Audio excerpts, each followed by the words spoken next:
हाँ जी, Ram Ram. Next topic रहेगा अपना अंतरिक्ष एवं रक्षा प्रौद्योगिकी। बिना किसी देरी के अंतरिक्ष प्रौद्योगिकी गगनयान मिशन दूसरे इंटीग्रेटेड एयरड्रॉप टेस्ट IADT 02 का सफल परीक्षण। दूसरे इंटीग्रेटेड एयरड्रॉप टेस्ट IADT 02 का सफल परीक्षण। भारतीय अंतरिक्ष अनुसंधान संगठन ने गगनयान मिशन के लिए दूसरा इंटीग्रेटेड एयरड्रॉप टेस्ट 10 अप्रैल 2026 को सफलतापूर्वक पूरा कर लिया है। यह परीक्षण श्रीहरिकोटा सतीश धवन केंद्र में हुआ।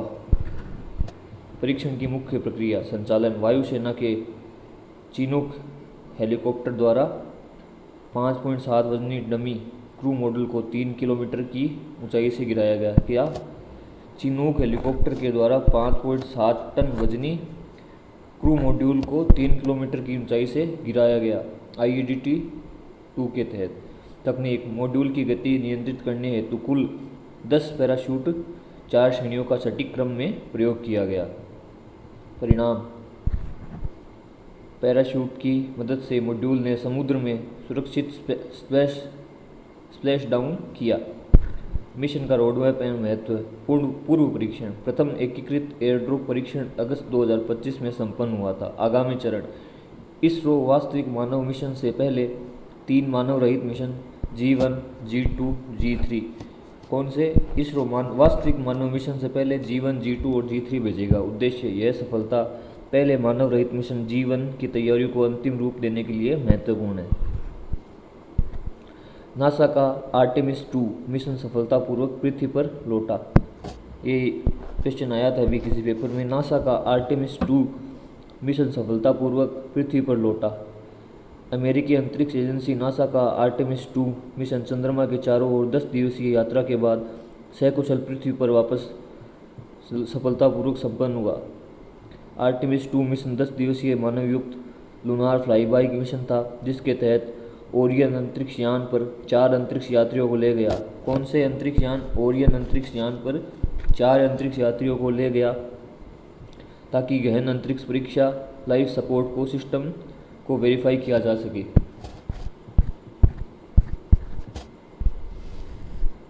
आर्टेमिस 2 महत्वपूर्ण तथ्य बिंदु। लॉन्च 1 अप्रैल 2026 को फ्लोरिडा स्थित कैनेडी स्पेस सेंटर से पैड 39B से। कहाँ से? फ्लोरिडा स्थित कैनेडी स्पेस सेंटर से। किससे? 39B से 1 अप्रैल 2026 को। सफल लैंडिंग 10 अप्रैल 2026 को ओरियन अंतरिक्ष यान से सैन डिएगो कैलिफोर्निया के तट के पास प्रशांत महासागर में। कहाँ? सैन डिएगो कैलिफोर्निया के पास प्रशांत महासागर में वापस उतरा। ओरियन कैप्सूल का नाम अंतरिक्ष यात्रियों ने इंटीग्रिटी रखा। ये महत्वपूर्ण है। ओरियन कैप्सूल का नाम अंतरिक्ष यात्रियों ने इंटीग्रिटी रखा था। मिशन दल इस मिशन में 4 अंतरिक्ष यात्री commander Reid Wiseman, pilot Victor Glover, mission विशेषज्ञ क्रिस्टीना कोच और कनाडाई अंतरिक्ष एजेंसी के जेरेमी हैंसन शामिल थे। कौन कौन शामिल थे? Commander Reid Wiseman, pilot Victor Glover, mission विशेषज्ञ क्रिस्टीना कोच, कनाडाई अंतरिक्ष एजेंसी के जेरेमी हैंसन शामिल थे। रिकॉर्ड अपनी इस यात्रा के दौरान यह स्पेसक्राफ्ट पृथ्वी से 2,52,756 मील यानी 4,06,771 किलोमीटर तक पहुंचा था, जो अंतरिक्ष में इंसानों की तय की अब तक की सबसे अधिक दूरी है। मिशन के दौरान वाइजमैन, ग्लोवर, कोच और हैंसन ने कुल 6,94,481 मील की दूरी तय की। इसके साथ इस मिशन ने 1970 में अपोलो 13 के अंतरिक्ष यात्रियों द्वारा बनाए गए पिछली दूरी के रिकॉर्ड को तोड़ दिया है। वर्ष 1972 अमेरिका का अपोलो 17 के बाद यह पहली बार है जब इंसान चंद्रमा के इतने करीब पहुंचे हैं। इंसान मिशन ने भविष्य के मानवयुक्त चंद्रमा लैंडिंग आर्टेमिस 3 के लिए रास्ता साफ कर दिया है। रक्षा प्रौद्योगिकी diving support craft DSC-823 yard 328 नौसेना में शामिल। डाइविंग सपोर्ट क्राफ्ट DSC-823 नौसेना में शामिल। भारतीय नौसेना ने डाइविंग सपोर्ट क्राफ्ट परियोजना के जहाज DSC-823 DAC A-23 यार्ड 328 को टीटागढ़ कोलकाता में 19 अप्रैल 2026 को बेड़े में शामिल किया है। बंदरगाहों और तटीय जल में गोताखोरी डाइविंग अभियान के लिए डिज़ाइन किए गए 5 डाइविंग सपोर्ट क्राफ्ट DSC परियोजना का यह चौथा जहाज है। बंदरगाहों और तटीय जल में गोताखोरी अभियान के तहत डिज़ाइन के लिए 5 डाइविंग सपोर्ट क्राफ्ट DSC परियोजना का यह चौथा जहाज है। कौन सा? DAC A-23। निर्माण messrs Titagarh naval system limited द्वारा स्वदेशी रूप से इसका निर्माण किया गया है। DSC 23।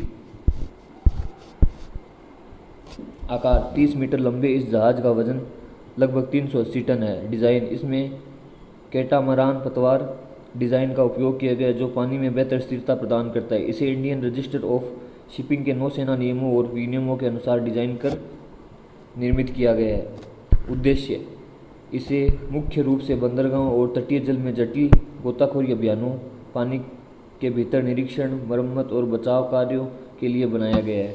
स्वदेशी तकनीक इस जहाज के लगभग 70% उपकरण भारतीय निर्माताओं से प्राप्त किए गए हैं। परीक्षण एवं विश्लेषण इस जहाज परियोजना का व्यापक मॉडल परीक्षण और हाइड्रोडायनामिक विश्लेषण विशाखापत्तनम स्थित नौसेना विज्ञान और प्रौद्योगिकी प्रयोगशाला में किया गया। पाकिस्तान ने किया air launch cruise missile Taimur का परीक्षण। पाकिस्तान ने स्वदेशी रूप से विकसित air launch cruise missile Taimur का सफल परीक्षण 21 अप्रैल 2026 को किया। पाकिस्तान के सैन्य media wing inter services public relations के अनुसार इस मिसाइल ने समुद्र में अपने लक्ष्य को बेहद सटीकता से नष्ट किया। मिसाइल का प्रकार यह एक सबसोनिक क्रूज मिसाइल है। मारक क्षमता इसकी रेंज लगभग 600 किलोमीटर है। वारहेड यह लगभग 400 से 450 किलोमीटर 400 से 450 किग्रा का वारहेड ले जाने में सक्षम है। तकनीक यह मिसाइल लो ऑब्जर्वेबल रडार की पकड़ में मुश्किल से आने वाली और आधुनिक नेविगेशन सिस्टम से लैस है। डिज़ाइन लक्ष्य इसे मुख्य रूप से एक एंटी-शिप वेपन सिस्टम के रूप में डिज़ाइन किया गया है जो समुद्री लक्ष्यों को लंबी दूरी से नष्ट करने में सक्षम है। गति इसकी अधिकतम रफ्तार 0.8 ध्वनि की गति से कम है। INS अरिदमन नौसेना में शामिल भारत की तीसरी स्वदेशी परमाणु संचालित बैलिस्टिक मिसाइल पनडुब्बी INS। कौन सी तीसरी स्वदेशी परमाणु संचालित बैलिस्टिक मिसाइल है?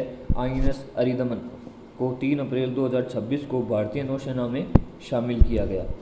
यह INS अरिघात के बाद भारत की तीसरी INS अरिदमन के रूप में SSBN यानी सबमर्सिबल शिप बैलिस्टिक न्यूक्लियर पनडुब्बी है।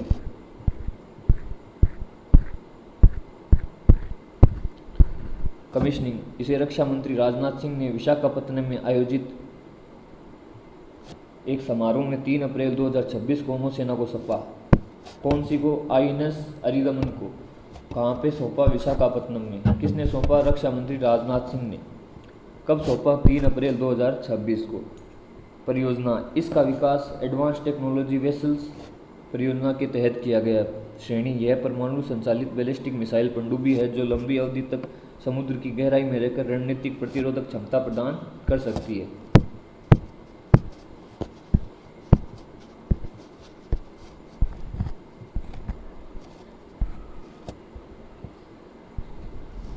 पूर्ववर्ती पनडुब्बियां भारत की पहली स्वदेशी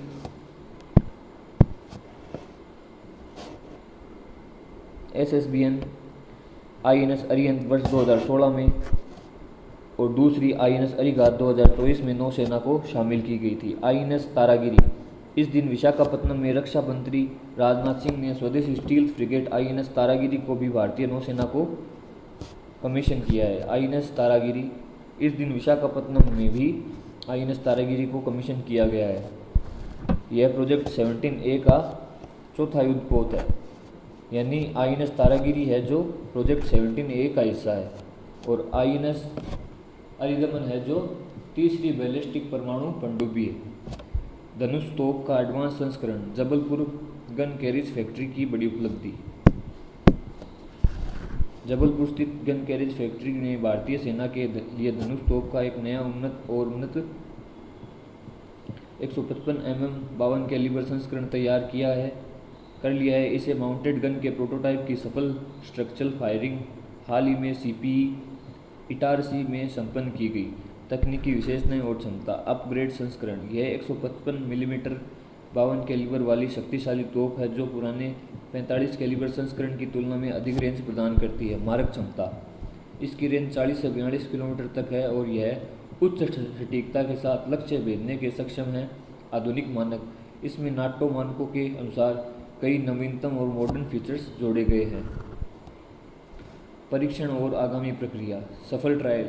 इटारसी में परीक्षण के दौरान 20 से अधिक गोले दागे गए जो सभी सटीक निशाने पर लगे। अगला चरण 2 गन के प्रोटोटाइप का आगामी महत्वपूर्ण परीक्षण राजस्थान के पोखरण में किया जाएगा। कहाँ किया जाएगा? राजस्थान के पोखरण में। कौन सी का? 2 गन का। आरईपी की मांग।